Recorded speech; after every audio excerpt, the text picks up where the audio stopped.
Hi, I'm Ariel Cohen, Principal of International Market Analysis, and this is the Global Take.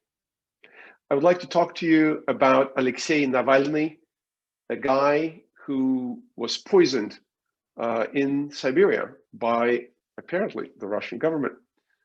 This is a big international story today. Navalny is the leading Russian opposition leader.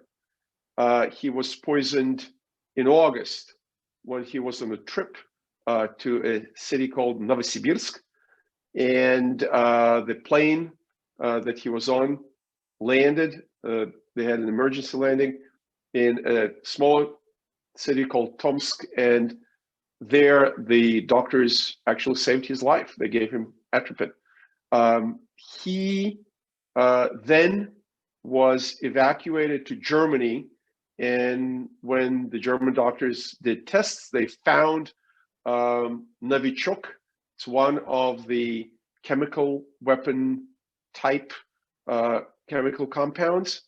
And Alexei Navalny is not the only one who was poisoned by Novichok. You probably heard about the father and the daughter by the name of Skripal. Skripal was a retired intelligence agent who served time for being a double agent. He worked for the British, and then he was exchanged.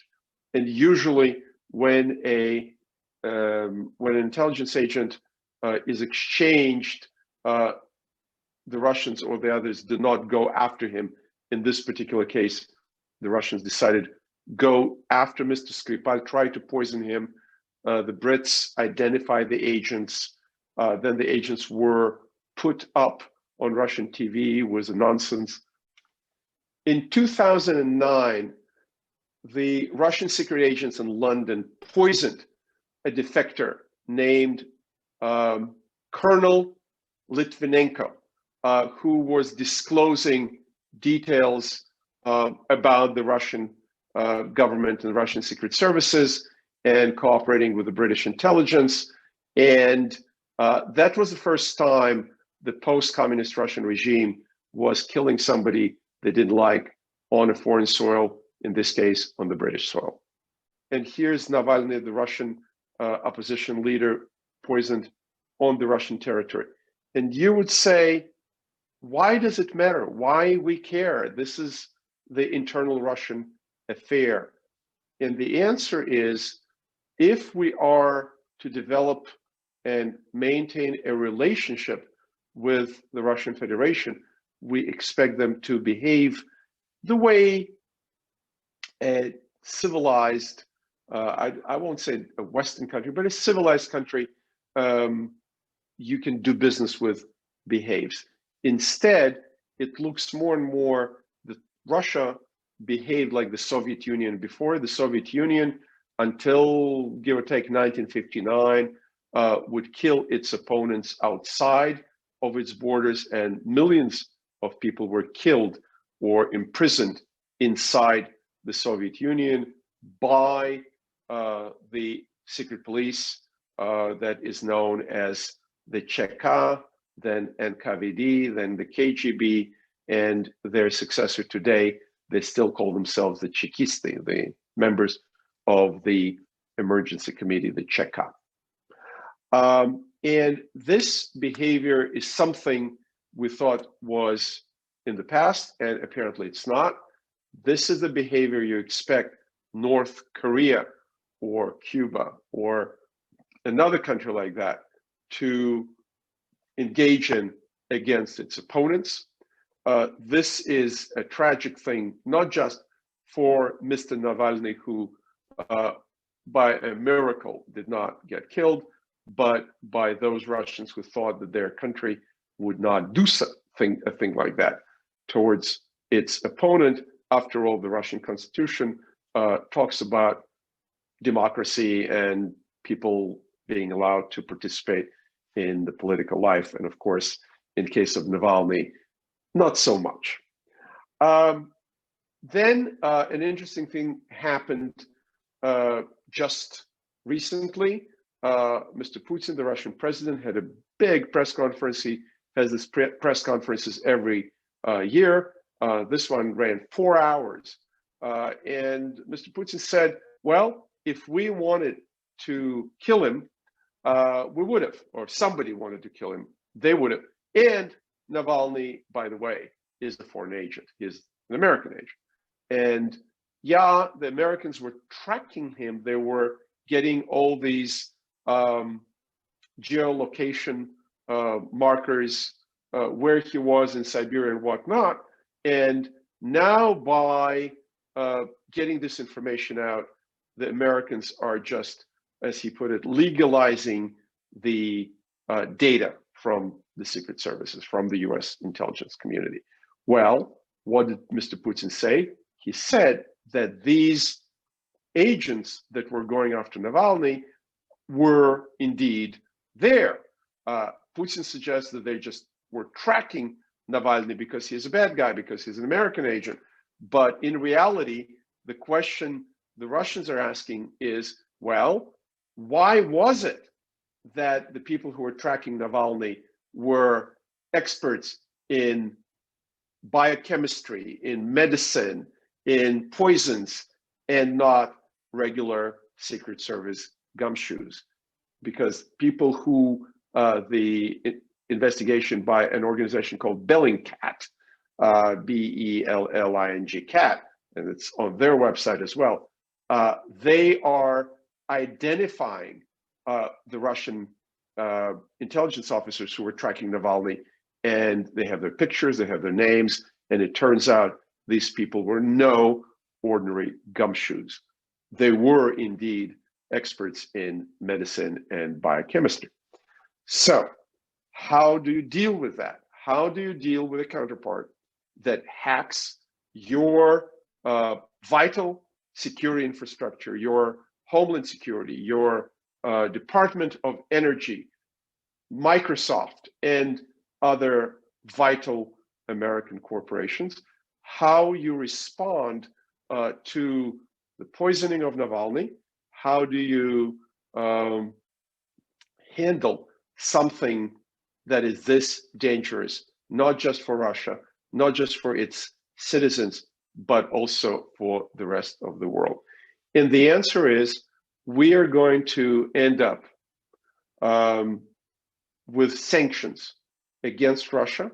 I'm sure once the US Congress reconvenes after New Year's, Republicans and Democrats in a bipartisan fashion, as well as Western Europeans, the new Biden administration, as well as the Germans, the French, the British, and the rest of the world, will take a hard look at what is there in the foreign policy decision makers' toolbox, whether it's sanctions, whether it is something in the financial realm, such as the ability of Russia to trade in their debt instruments, bonds, the access of Russian companies to the London Stock Exchange, as was the case for many years, before that to the New York Stock Exchange.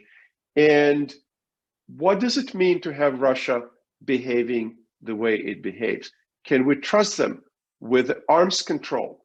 I, for many decades, am and was a supporter of reasonable, verifiable arms control, because if you have arms control and you trust the other side, and the other side allows inspections and we allow inspections on our side, we can cut the military budget. We don't need 30,000 warheads as we did in the Cold War, and everybody can live better then. Unfortunately, the Trump administration, and before that, the Bush administration, killed some of the arms control agreements.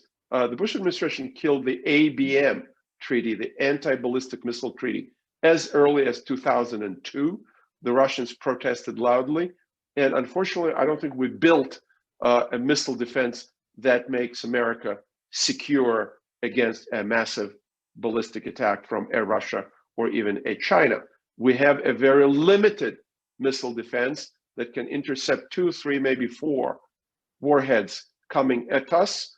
clearly any serious foe would have many more warheads, and now Russia has hypersonic, non-ballistic missiles, cruise missiles, submarine-launched missiles that our current system cannot intercept. I'm not saying we should not build something that will be capable of intercepting that.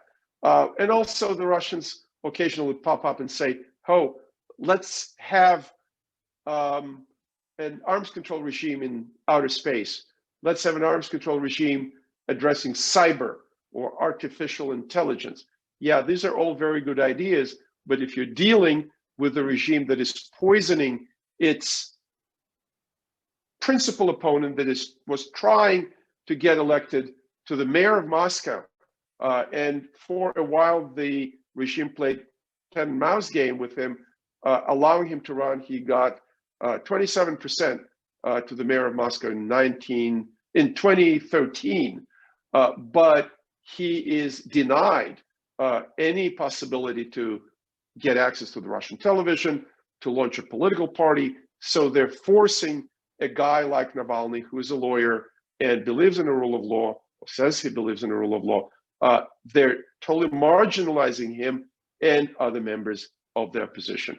A friend of mine by the name of Boris Nemtsov was murdered, and Boris was an important guy. He was the first deputy prime minister of Russia in the 1990s. He was shot and killed a stone throw from the Kremlin instead of being allowed to run and get elected to an office. In fact, he was marginalized and was a member of a provincial town called Yaroslavl City Council. Big deal for a national figure like Nemtsov was. So as long as we don't have any semblance of democracy in Russia, and the Russian regime is dealing with its opponents in such cruel and brutal ways, and by the way, the Chinese are not better, we have a serious problem. And this is where, to me, we are back in a situation that was similar to our competition with the Soviet Union, both with Russia today and with China. I call it the Cold War version 2.0. We need to think hard. What does it require from us, from the United States, from us as Americans, from us as taxpayers? How much would it cost? Are we willing to put our money where our mouth is in terms of defense of democracy, in terms of building global alliances to keep our lives and our children's lives safe, to keep our infrastructure safe, to allow our businesses to thrive and to compete with the Chinese businesses, or to protect our friends and allies in Europe and in the Middle East from the aspirations of nuclear armed nation states such as Russia. So with the new administration coming in, I think their work is cut out for them. And I hope that you and I will have peaceful sky over our heads, and we will have the leadership that will be able to build up our defenses and lead our foreign policy in such a way that people who poisoned Navalny will think twice before doing such acts again. Thanks. Thank you for watching. Please subscribe to get more content like this.